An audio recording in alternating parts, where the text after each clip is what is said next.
Hey student, welcome once again to your online classes. बच्चों, अब तक की वीडियो में आपने क्वेश्चन नंबर 1 से लेकर के 9 तक के मैंने क्वेश्चन समझाए थे आपको कैसे सॉल्व करना है। एक एक क्वेश्चन हम सॉल्व करते हुए आ रहे हैं। इस वाली वीडियो में हम क्वेश्चन नंबर 10 और आगे के 2-3 क्वेश्चन सॉल्व करेंगे 15 मिनट के अंदर अंदर। ठीक है, तो आइए स्टार्ट करते हैं ये वीडियो। और बता दूँ कि जो वीडियो पहले बच्चे नहीं देखा है, जिन बच्चों ने पिछला वीडियो, तो उनका मैंने लिंक नीचे डिस्क्रिप्शन में दे दिया, वहाँ से जाकर के आप देख सकते हैं, या ऊपर आई बटन में क्लिक करेंगे तो भी आपको मिल जाएगा। ओके, तो आइए स्टार्ट करते हैं। क्वेश्चन नंबर 10 क्या दिया हुआ हमें? Find the area of a square each of whose side measuring 8.5 मीटर। यानी कि एरिया निकालना है स्क्वायर का जिसके साइड जो हो 8.5 मीटर। बहुत ही इजी क्वेश्चन है, हमें साइड बता दिया गया है और एरिया हम जानते हैं। स्क्वायर का अगर एरिया निकालना रहता है तो हम क्या करते हैं, साइड मल्टीप्लाई साइड कर देते हैं। यानी कि यहाँ पर 8.5 मल्टीप्लाई 8.5 करेंगे हम तो हमारा इसका आंसर आ जाएगा। तो बहुत ही ईजी क्वेश्चन है, इसको कुछ सॉल्व करने की जरूरत नहीं है, ये आप खुद से सॉल्व कर लीजिएगा, कुछ नहीं करना। वहाँ पर बस लिख दीजिएगा sides equal to 8.5 metre, so area equal to side multiply side, तो आपका हो जाएगा 8.5 मल्टीप्लाई 8.5, और फिर मीटर मल्टीप्लाई मीटर क्या हो जाएगा, मीटर का स्क्वायर हो जाएगा। बस आपको 8.5 मल्टीप्लाई 8.5 आपको करना है। ठीक है, यानी कि 85 मल्टीप्लाई 85 कर दीजिएगा और 2 डिजिट के बाद यहाँ पे लास्ट में डेसिमल लगा दीजिएगा, क्योंकि 8.5 यहाँ पर 1 डिजिट हो जाएगा और एक बार और जब 8.5 लिखेंगे तो वहाँ पर भी 1 डेसिमल आ जाएगा, उसके बाद 1 डिजिट रहेगा। ठीक है, इस तरीके से आपका ये आंसर हो जाएगा। क्वेश्चन नंबर 11 देखते हैं क्या है। कुछ मतलब कि हम टफ क्वेश्चन सॉल्व करेंगे क्योंकि इसमें बहुत सारे क्वेश्चंस हैं, ज़्यादा टाइम वेस्ट किए बिना हम जो इंपॉर्टेंट क्वेश्चंस हैं, मतलब कि जो टफ क्वेश्चंस हैं उनको सॉल्व करेंगे। जैसे question number 11, find the area of a square. Area square का बताइए। The length of whose diagonal is, है ना, जिसका जो डायगोनल है उसका लेंथ हमें दिया हुआ है, 1 सेंटीमीटर में दिया हुआ है, 1 मीटर में दिया हुआ है। तो आइए ये मीटर वाला मैं बता देता हूँ क्योंकि ये डेसिमल नंबर वाला है। ठीक है, और डायगोनल वाला का फॉर्मूला थोड़ा सा अलग है, वहाँ पर हमें क्या करना पड़ता है, 1/2 डायगोनल का स्क्वायर करना पड़ता है ना। बस वही फॉर्मूला में हम इसे पुट करेंगे और इसका आंसर निकालेंगे। आइए सॉल्व करते हैं क्वेश्चन नंबर 11। यहाँ पे हमें डायगोनल कितना दिया हुआ है, 2.4 दिया हुआ है। हम जानते हैं कि जब हमें डायगोनल दिया रहे और एरिया निकालना रहे स्क्वायर का, तब फॉर्मूला क्या बन जाता है, एरिया ऑफ स्क्वायर। ठीक है, और जब डायगोनल दिया हुआ है तब हम लिखते हैं 1/2 मल्टीप्लाई डी का स्क्वायर, ये इसका फॉर्मूला बन जाता है। Is that clear? तो बस इसी में आपको क्या करना है, डायगोनल, डी मतलब होता है डायगोनल, उसके जगह हमें 2.4 रख देना है। इस तरीके से ये हो जाएगा हमारा 1/2 मल्टीप्लाई 2.4 का स्क्वायर लिखो आप, या फिर 2.4 मल्टीप्लाई 2.4 लिखो, बात एक ही है। स्क्वायर का मतलब क्या होता है कि उसी नंबर का आप खुद से ही एक बार मल्टीप्लाई। तो यहाँ पर हम 2.4 का मल्टीप्लाई कर देते हैं 2.4 से, एक बार हमारा स्टेप क्या होगा, थोड़ा सा कम हो जाएगा। नहीं तो यहाँ पर अगर हम इसको स्क्वायर लिखते तो फिर हमारा ये कम करना ही पड़ता हमको, तो क्यों बार बार लिखना, डायरेक्ट हम इस तरीके से इसे लिख सकते हैं। अब आज इसे कट कर लेते हैं। देखो डिनोमिनेटर में 2 है और यहाँ पर ये लास्ट में 4 है, ये दोनों आपस में कट हो रहे हैं, कट कर लेंगे। 2 1 जा 2, ऊपर में 2 1 जा 2 और 2 2 जा 4, तो इसका कितना आ गया आंसर, 1.2 आ गया। तो ये हो जाएगा हमारा 1.2 मल्टीप्लाई 1, तो इसका कोई वैल्यू है नहीं, ये बन जाएगा 1.2 मल्टीप्लाई 24। और ये ध्यान रखना है आपको कि जब हम एरिया निकालते हैं किसी भी नंबर का, ठीक है, ये हमने कि चाहे स्क्वायर रहे चाहे रेक्टेंगल रहे, तो हमारा जो आंसर आता है लास्ट में वो किस चीज़ में आता है, तो वो हमारा स्क्वायर यूनिट में आता है। यानी कि जो भी यूनिट दिया रहता है उसका स्क्वायर में, यानी कि यहाँ पे ये जो डायगोनल था वो किस चीज़ में था, मीटर में था, तो जो हमारा आंसर लास्ट में आएगा ना वो मीटर के स्क्वायर में आएगा। आप चाहो तो यहाँ पर स्क्वायर यूनिट लिख सकते हो, लेकिन मैं लास्ट में ही लिखूंगा ताकि इकट्ठे हम लोग का एक ही बार में काम रहे। तो ये हमारा हो जाएगा, हमारा इसका मल्टीप्लाई कर लेते हैं। चलिए यहीं पर 12 से ही डायरेक्ट मल्टीप्लाई कर देते हैं, क्यों एक स्टेप पढ़ें। 12 4 जा हमारा कितना होता है, 12 4 जा 48, 48 का 8 हो जाएगा, कैरी हो जाएगा यहाँ पर 4, तो 12 2 जा हो जाएगा हमारा 24 और 4 28, तो ये हो गया हमारा 288। डेसिमल कितने डिजिट बाद लगेगा, एक डिजिट यहाँ पर और एक डिजिट यहाँ पर है, तो टोटल 2 डिजिट के बाद यहाँ पर डेसिमल लग जाएगा। तो इसका आंसर हो जाएगा 2.88, और ये मीटर में था तो मीटर का स्क्वायर हो जाएगा इसका आंसर। यानी इस वाले डायगोनल अगर इस 2.4 दिया हुआ है तो एरिया हो जाएगा उसका 2.88 मीटर का स्क्वायर। ये हो गया हमारा क्वेश्चन नंबर 11 सॉल्व। आइए क्वेश्चन नंबर 12 देखते हैं क्या है। क्वेश्चन नंबर 12 में हमसे कहा जा रहा है कि the area of a square is 16,200 metre का square, find the length of its diagonal. यानी कि इसके डायगोनल का लेंथ बताइए। तो एक फॉर्मूला वहाँ पे हमें दिया हुआ था कि डायगोनल अगर हमको निकालना है तो हम क्या करते हैं, डायगोनल इक्वल टू √2 एरिया लिख देते हैं। लेकिन मैं आपको बोला था ना कि मैं आपको जरूर बताऊंगा कि उसको हम क्यों ऐसा लिखते हैं, यानी कि वो फॉर्मूला आपको रटने की जरूरत नहीं है। अगर आपको ये डायगोनल वाला यानी एरिया वाला फॉर्मूला पता है 1/2 और डी का स्क्वायर, तो वहीं से वो फॉर्मूला बना है। आइए मैं उसको आपको समझाता हूँ कि कैसे वो फॉर्मूला वहाँ से बना है, और बिना फॉर्मूला रटे हम इसी फॉर्मूला से, केवल एक फॉर्मूला से ही कैसे काम कर सकते हैं। यहाँ पर हमें एरिया दिया हुआ है 16,200 मीटर का स्क्वायर। फॉर्मूला जो हमको पता है नॉर्मल वाला फॉर्मूला, वो क्या है, नॉर्मल फॉर्मूला मतलब कि एरिया का फॉर्मूला, वो किस, एरिया का फॉर्मूला क्या है कि ए एरिया इक्वल टू 1/2 डायगोनल का स्क्वायर, 1/2 मल्टीप्लाई डी का स्क्वायर। इस तरीके से हम लिखते हैं फॉर्मूला। बस इसी फॉर्मूला को ही उन्होंने क्या लिखा है वहाँ पर, जब हमने फॉर्मूला मैं आपको समझा रहा था फर्स्ट वाले वीडियो में, तो वहाँ पर दिया हुआ था ना इस तरीके से कि जब हमको डी निकालना रहता है तो अंडर रूट 2 और ए आ जाता है। तो इसको कई बार होता है कि बच्चे रट तो लेते हैं लेकिन बाद में भूल जाते हैं, तो रटना नहीं है। आप इसी फॉर्मूला से ही आप इसका भी डायगोनल फाइंड कर सकते हो। कैसे करोगे, यहाँ पर एरिया की जगह में एरिया लिख दो, यानी कि 16,200 इक्वल के उस साइड में 1/2 मल्टीप्लाई डी का स्क्वायर कर दो इस तरीके से। अब क्या करो कि इस 2 को इधर ट्रांसफर कर दो, तो ये हमारा हो जाएगा, यहीं पे हमारा ये सॉल्व हो जाएगा, बहुत आसान है। ये हो जाएगा हमारा 16,200, ये 2 इधर डिवाइड में, इधर आकर के हो जाएगा 2 मल्टीप्लाई में, और इक्वल की उस साइड बच जाएगा डी का स्क्वायर। और मैंने आपको सिखाया है ना कि जब कभी भी हमें स्क्वायर में नंबर दिया रहे और हमें उसका सिंगल नंबर निकालना है, यानी कि डी का स्क्वायर दिया है लेकिन हमको डी निकालना है, तो हम क्या करते हैं, स्क्वायर को इधर ट्रांसफर करते हैं, तो ये सभी क्या हो जाता है, अंडर रूट में आ जाता है। ठीक है, तो ये हो जाएगा डी, इसका मल्टीप्लाई कर लेते हैं, 2 0 0, 2 0 0, 2 2 4, 2 6 12 का 2, कैरी हो गया 1, 2 1 2 और 1 3, तो ये हो जाएगा हमारा 32,400। और जब हम इसको स्क्वायर को इधर ट्रांसफर करते हैं तो ये हमारा आ जाता है अंडर रूट में। अब अंडर रूट को सॉल्व करने के दोनों तरीके मैंने आपको बता रखे हैं पहले से ही, कि एक होता है शॉर्ट ट्रिक, आप 1 से लेकर के 20 तक के जो स्क्वायर रूट होते हैं वो याद कर लो, तो आपको काम आसान हो जाएगा। जैसे ये देखो हमारा 324 यहाँ पे आ रहा है, तो मुझे तो 20 तक याद है, तो मुझे साफ साफ दिख रहा है कि ये 18 का स्क्वायर है, यानी 18 मल्टीप्लाई 18 हम करेंगे तो हमारा 324 आ जाएगा। ठीक है, तो इसलिए हमारा इसका आंसर कितना हो जाएगा, 180 हो जाएगा, क्योंकि यहाँ पे 2 0 और है, तो 180 मल्टीप्लाई 180 हमारा टोटल हो जाएगा 32,400। लेकिन जब आपको ये नंबर से याद ना हो, शॉर्ट ट्रिक याद ना हो, तब हम क्या करते हैं, ट्रेडिशनल मेथड यूज करते हैं, यानी इसके पूरे फैक्टर फाइंड करते हैं इस तरीके से।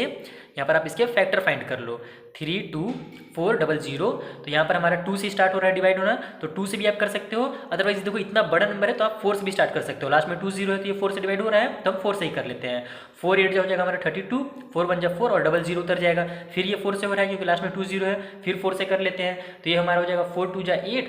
अब यहाँ पर हमको 2 डिजिट लेना पड़ रहा है इकट्ठे, तो हम यहाँ पर पहले 0 लगाएंगे, जैसे डिवाइड में जो रूल रहता है वही रूल यहाँ पर भी रहता है, तो एक 0 लगाया हमने। अब 2 डिजिट को हम ले सकते हैं एक साथ में, तो हो जाएगा हमारा 4 2 8। अब कितना बच गया, 10 में से 8 माइनस हो तो 2, वो इधर चल जाएगा, तो 4 5 हो जाएगा 20। उसके बाद अब ये देखो हमारा किससे कट हो रहा है, किससे डिवाइड हो रहा है, 5 से हो रहा है, 5 से कर लो, 5 4 20। फिर जब हमको 2 डिजिट लेना पड़ रहा है तो फिर से 0 लगाएंगे, और 5 5 हो जाएगा हमारा 25। फिर लास्ट में 5 है तो फिर 5 से हो जा रहा है, फिर कर लेते हैं 5 से, 5 8 40 हो जा रहा है, और 5 1 5 हो जा रहा है। अब हमारी 81 किससे होता है डिवाइड, 9 से होता है, तो 9 9 जा 81 और फिर 9 1 जा 9। तो इसके जो हमारे फैक्टर निकले वो कितने निकल गए हैं, उनको ही बस यहाँ पर आपको लिख लेना इस तरीके से, अंडर रूट ये हो जाएगा हमारा 3 2 बोल रहा हूँ, ये 4 मल्टीप्लाई 4 और फिर 5 मल्टीप्लाई 5 और फिर 9 मल्टीप्लाई 9, इस तरीके से इक्वल टू डी, यानी इसी के बाद हमने फैक्टर लिख लिया। अब हमारा 4 का पेयर बन रहा है, 5 का पेयर बन रहा है और 9 का पेयर बन रहा है ना, यानी कि 4 बाहर निकल जाएगा, 5 बाहर निकल जाएगा और 9 बाहर निकल जाएगा, इक्वल टू हो जाएगा हमारा डी। बस इसका मल्टीप्लाई कर दो, 4 5 जो हमारा होता है 20 यानी कि 9 2 जो हो जाएगा हमारा 18 और 20 का 0 उतर जाएगा, यानी कि 18 और 0 180 इक्वल टू हो जाएगा यहाँ पर हमारा डी। और ये हमारा किस चीज़ में निकलेगा, तो ये मीटर में निकलेगा, क्योंकि हमारा जो एरिया था वो मीटर के स्क्वायर में था, तो डी इक्वल टू आप लिख लो इस तरीके से, डायगोनल इक्वल टू 180 मीटर का स्क्वायर। ये आपका हो जाएगा लास्ट आंसर। लास्ट में आप चाहो तो स्टेटमेंट्स भी लिख सकते हो, जैसे क्वेश्चन में दिया होगा जो भी क्वेश्चन ना, उसी को आप स्टेटमेंट बना करके लिख लेना यहाँ पर, वो ज़्यादा बेटर रहता है। तो ये हो गया हमारा क्वेश्चन नंबर 12 भी सॉल्व। आइए क्वेश्चन नंबर 13 सॉल्व करते हैं। क्वेश्चन नंबर 13 क्या है हमारे पास, कि the area of a square field is 1/2 hectare, यानी कि 1/2 हेक्टेयर है एक एरिया किसके, स्क्वायर फील्ड का।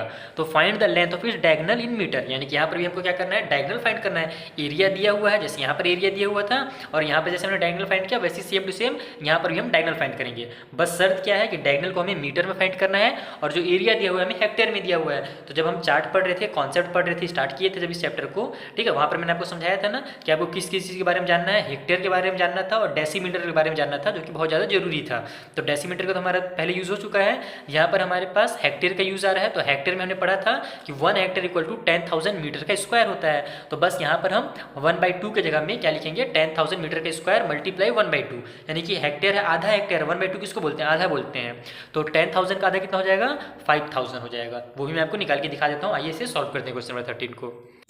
एरिया में दिया हुआ है 1/2 हेक्टेयर, इसको मीटर में कन्वर्ट कर लेते हैं, तो ये हो जाएगा हमारा 1/2 और हेक्टेयर की जगह में हमारा कितना हो जाएगा 10,000 मीटर। ठीक है, तो ये हो जाएगा हमारा 10,000 हो गया ना, हाँ 40 लग गया 10,000 मीटर। ओके, तो ये हमारा कट हो जाएगा, 2 1 2 हो जाएगा नीचे, 2 5 जो हो जाएगा 10 और ये 3 0 उतर जाएंगे। और हेक्टेयर की जगह में मीटर का स्क्वायर रहता है, ये ध्यान रखिएगा। ठीक है, जो हेक्टेयर होता है वो 10,000 मीटर स्क्वायर होता है 1 हेक्टेयर। तो हमारा कितना आ गया 5,000 मीटर का स्क्वायर। इस तरीके से आप लिख लो यहाँ पर 5,000 मीटर का स्क्वायर, यानी कि जो एरिया दिया हुआ है वो कितना दिया हुआ है हमें 5,000 मीटर के स्क्वायर। तो बस यहाँ जैसे हमने सॉल्व किया था उसी तरीके यहाँ सॉल्व कर लेना है, एरिया का फॉर्मूला लगा लेना है। वो कितना होता है हमारा, तो एरिया इक्वल टू यानी कि 5,000 इक्वल टू हो जाएगा हमारा 1/2 मल्टीप्लाइड डायगोनल का स्क्वायर। यही फॉर्मूला होता है, एरिया इक्वल टू 1/2 डी का स्क्वायर। तो मैंने फॉर्मूला नहीं लिखा है, डायरेक्ट हमने उसमें उसके जो भी वैल्यूज दिए हुए वो पुट कर दिया। अब कर लो आप ये इसको इधर ट्रांसफर, तो ये हमारा 2 इधर आ जाएगा, तो 5,000 से 2 का क्या हो जाएगा मल्टीप्लाई हो जाएगा, तो ये फिर क्या बन जाएगा 10,000 फिर से बन जाएगा।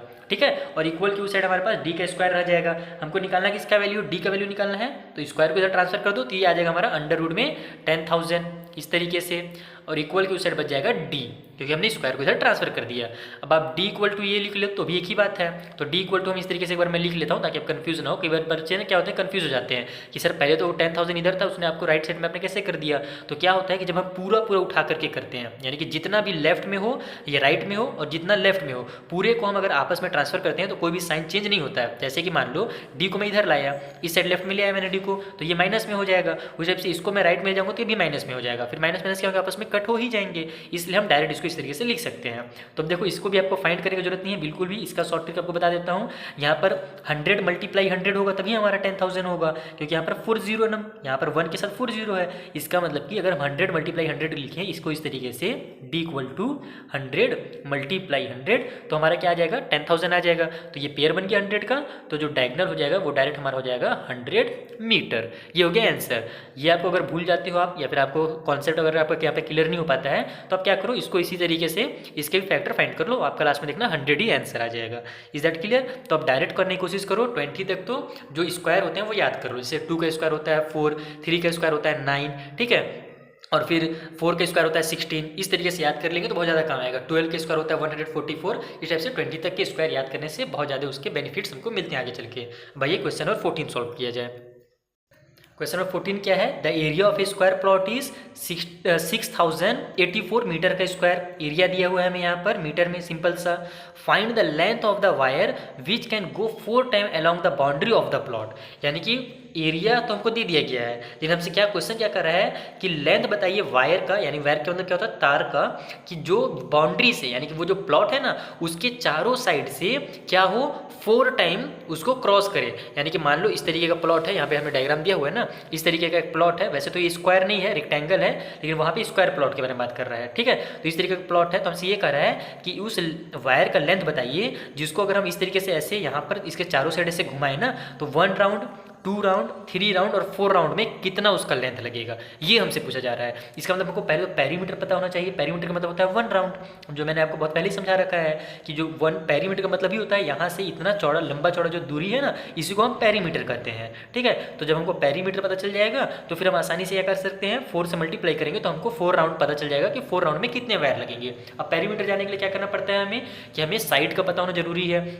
यहाँ तो हमें साइड दिया हुआ नहीं है, केवल एरिया दिया हुआ है, तो हम एरिया से क्या करेंगे यहाँ पर साइड को x मान लेंगे और फिर उसी फॉर्मूला से एरिया का जो फॉर्मूला रहता है वहाँ से हम साइड का पता कर लेंगे। देन फिर हम पेरीमीटर निकालेंगे और 4 का मल्टीप्लाई करेंगे तो हमारा आंसर आ जाएगा। आइए सॉल्व करते हैं इस क्वेश्चन को। सबसे पहले मैंने इतना चीज़ लिख लिया ताकि हमारा वीडियो ज़्यादा लंबा ना हो। नॉर्मल चीज़ें हैं कि हमने एरिया दिया हुआ है तो एरिया लिख लीजिए कि 6,084 मीटर का स्क्वायर होगा। मैंने बताया जैसे आपको कि साइड को हम मान लेते हैं x मीटर, तो लेट द साइड भी x मीटर। उसके बाद हम एरिया का फॉर्मूला में लगा देंगे। एरिया का फॉर्मूला क्या होता है हमारा, साइड मल्टीप्लाई साइड होता है। इतनी चीज़ आपको पता ही है। इसके आगे आइए हम इसको सॉल्व कर लेते हैं। एरिया की जगह हम लिख लेंगे इसको 6,084 इक्वल टू साइड, हमने साइड को कितना माना है, x को माना है, तो ये हो जाएगा हमारा साइड मल्टीप्लाई साइड यानी कि x मल्टीप्लाई x। तो ये हो जाएगा हमारा 6,084 इक्वल टू एक्स का square, x multiply x equal to x का स्क्वायर हो जाएगा। हमको एक्स का वैल्यू निकालना है ताकि हमें साइड के बारे में पता चल जाए, तो हम क्या करेंगे इस टू स्क्वायर को ट्रांसफर करेंगे तो ये बन जाएगा हमारा अंडर रूट। इस तरीके से 6,084 इक्वल टू एक्स। अब क्या करना है हमको, यहाँ से अब इसका वैल्यू पता करना है। तो 2 तरीके मैंने आपको बता दिए, पहले शॉर्ट ट्रिक है और एक होता है कॉन्सेप्टुअल मेथड। तो यहाँ पर अब ये बहुत बड़ा नंबर आ गया हमारे पास, तो हम क्या करेंगे यहाँ पर इसका फैक्टर फाइंड कर लेंगे, जो कि हमारा कॉन्सेप्ट वाला मेथड है। तो आइए इसका फैक्टर फाइंड कर लेते हैं जल्दी से।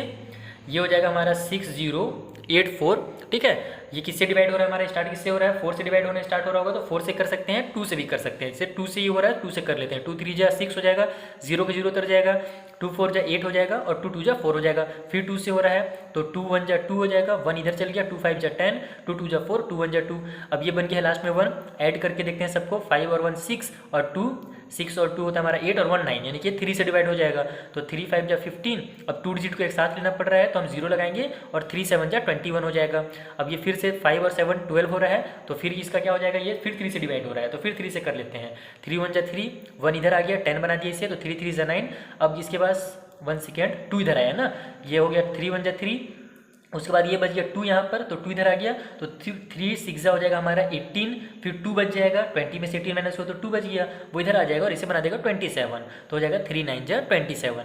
अब आ गया हमारा 169, तो ये मुझे याद है कि 13 का जो स्क्वायर होता है, यानी कि 13 × 13 वो होता है 169, तो ये डायरेक्ट 13 से ही डिवाइड होगा। आप इसको 3 से 2 से सबसे करके देखना, इसी से नहीं होता है। ये 13 के टेबल में आता है, 13 13 जा 169, और फिर ये 13 1 जा 13 हो जाएगा इस तरीके से। तो हमारा कितना निकल गया अंडर रूट में, ये हो जाएगा हमारा 2 × 2 × 3 × 3, और फिर मल्टीप्लाई 13 × 13। ये पूरा इस तरीके से कर लो। इक्वल के उस साइड में x है हमारा, जो कि साइड है। तो ये हमारा जब पेयर बन जा रहे हैं, यहाँ पर देखो 2 2 का, 3 3 का, और 13 13 का पेयर बन गया ना, तो बस इसको निकाल दो। ये 2 निकल जाएगा, 3 निकल जाएगा, और 13 निकल जाएगा, इक्वल टू हो जाएगा हमारा x। तो अब ये कितना हो जाएगा आंसर इसका, ये बन जाएगा हमारा 2 3 जा, या फिर इसको कर लेते हैं मल्टीप्लाई पहले, 2 × 13 3 जा हो जाएगा हमारा 39, इक्वल टू x। तो ये बन जाएगा हमारा 2 9 जा 18 का 8, कैरी हो गया 1, 2 3 जा 6, और 1 7 इक्वल टू x, यानी कि जो हमारे स्क्वायर दिया हुआ है ना, उसका जो एक साइड है वो कितना है, 78 मीटर का है। तो ये हमारा 78 क्या निकला है, मीटर में निकला है। ये भी आप जरूर लिख लेंगे। तो यहाँ पर आप लास्ट में लिख भी सकते हो कि साइड ऑफ स्क्वायर, मैं डब्बा बना देता हूँ डायरेक्ट, इक्वल टू 78 मीटर। अब हम क्या करेंगे, पेरीमीटर फाइंड करेंगे, क्योंकि हमको यही बोला था कि चारों साइड हमको वायर लगाना है बाउंड्री के, तो पेरीमीटर निकालना पड़ेगा। तो पेरीमीटर इस तरीके से लिख लो, पेरीमीटर इक्वल टू जो स्क्वायर का पेरीमीटर होता है वो क्या होता है, 4 × साइड होता है। तो बस यहाँ पर 4 × 78 कर दीजिए, तो हो जाएगा हमारा 4 8 जा 32 का 2, कैरी हो गया 3, 7 4 जा हमारा कितना होता है 28, तो 28 और 3 हो जाएगा हमारा 31, यानी कि 312 हो जाएगा मीटर में इसका पेरीमीटर। यानी कि 1 राउंड अगर हम वायर लगाएंगे ना, तो 312 मीटर वायर लग जाएगा। तो हमको लेंथ बताना है 4 टाइम का, तो यहाँ पर आप लिख लो इस तरीके से, length of wire go 4 times, ठीक है ना, जो 4 टाइम्स लगेगा, जो हमें क्वेश्चन में स्टेटमेंट दिया हुआ है। तो ये हो जाएगा 4 टाइम के लिए क्या होगा, 1 टाइम के इतना है, तो 4 टाइम के निकालने के लिए क्या करेंगे, 4 से मल्टीप्लाई कर देंगे, 3 1 2 × 4, तो इक्वल टू हो जाएगा 4 2 जा 8, 4 1 जा 4, और 4 3 जा 12, तो हो जाएगा 1248 मीटर वायर। ये हो गया हमारा फाइनल आंसर। इस तरीके से आपको इस क्वेश्चन को सॉल्व करना था। आई होप आपको समझ में आ गया होगा। मिलते हैं नेक्स्ट वीडियो में, तब तक के लिए थैंक यू फॉर वॉचिंग।